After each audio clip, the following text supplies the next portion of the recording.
Асаа гэж яг юу вэ гэх юм бол аял зугаалгаар явж байгаа ч юм уу ингээд гэр оронд лагер дээр очиод нойтон модоор гал түлхэд амар хүндрэлтэй. Тэр асуудлыг бид тийм асуудлыг хараад тэгээд тэрэн дээр цоошин бүх 100% дахин боловсруулсан бүтээгдэхүүн гаргаж ирсэн байна. Энэний түүхэн хэдүүд нь болохоор бүгд хог аягдлаас гарч ирдэг, бүгд 100% дахин боловсруулагдж байгаа тийм түүхэн хэдүүд байгаа. Модтой харьцуу гэх юм бол асааг ингэж хэрэглэснээр та бүхэн хурдан хугацаанд тэгсэн мөртлөө өндөр температурт ингэж байх боломжтой. За тэгээ өнөөдрийн сэдв болохоор гарааны бизнес гэж яг юу вэ? Энд донд гарааны бизнес хэрэглэж байгаа юм байгаа юу?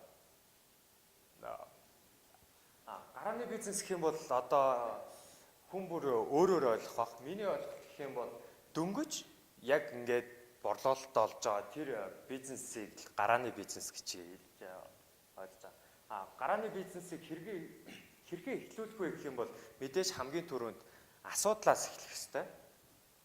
Чамд юм уу эсвэл чиний найз танай гэр бүл хамгийн ойр тойронд байгаа нэг асуудлыг олж хаар. Тэгээд түүн дээр хамгийн түрүүнд шийдэл яг ямар шийдэл хийж болох вэ гэд тэр бүгдийг та бүхэн олж.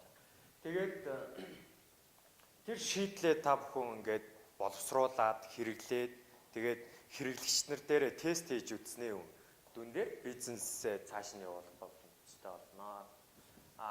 Гарааны бизнес хамгийн том юу бол баг бүрдүүл манайх гэх юм бол одоогийн байдлаар манайх яг үндсэн баг маань 3 хүний гишүүнтэй явдаг. Тэгсэн мөртлөө цаана 10-аад ажилчтай байгаа.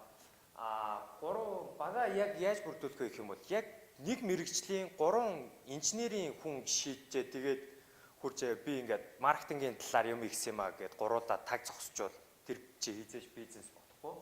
Тэгэхээр яг бага өөр мэрэгчлээ эсвэл өөр өнцгөөс харж чаддаг, өөр ур чадвартай, өөр скиллүүдтэй тийм хүмүүсийг олж авсан илүү амжилтанд хүрэхэд дөхөн болно. Уналтанд орохгүй байхад анхаарах зүйлс гэх юм бол хамгийн түрүүнд багаа сайн бүрдүүл. Дээр нь багаас гарааны бизнесийн 65% нь багаас болж дампуурдаг гэсэн судалгаа байдаг. Тийм болохоор та бүхэн бага хамгийн түрүүнд сайн бүрдүүлэх хэрэгтэй. Ер нь ямар нэгэн тийм бизнес эхлүүлж байгаа үед та бүхэн хизээч битгий зогс. Тэгээд үргэлж хурцтайгаар урагшил. Ямар ч үед ингээ хоорондоо санаа бодлоо үргэлж солилцож хизээч битгий ингээд өөрөөрөө зүтэг. Тэр чанар амар муу чанар. Яагаад гэвэл чиний хараагүй өнцгөөс багийн чинь хүн харж байгаа, танай багийн хүн харж байгаа. Чиний олж хараагүй тэр бүхний танай багийн хүн мэдж байгаа. Тийм болохоор үргэлж багийнхантайгаа ингэж хоорондоо ингэж харилцаа холбоотой байнгын юм коннекшнтэй байж. Гарааны бизнес ингээ эхлүүлээд явж байхад байнгын шантран, байнгын тийм энэ хизээж бүтэхгүй юм байна. Ишээд ингээ хүн болгоо ингээ байнгын өөр өнцгүүдээс хараад чамайг бүр байнгын доош нь. Тэр үед бити бууж өг.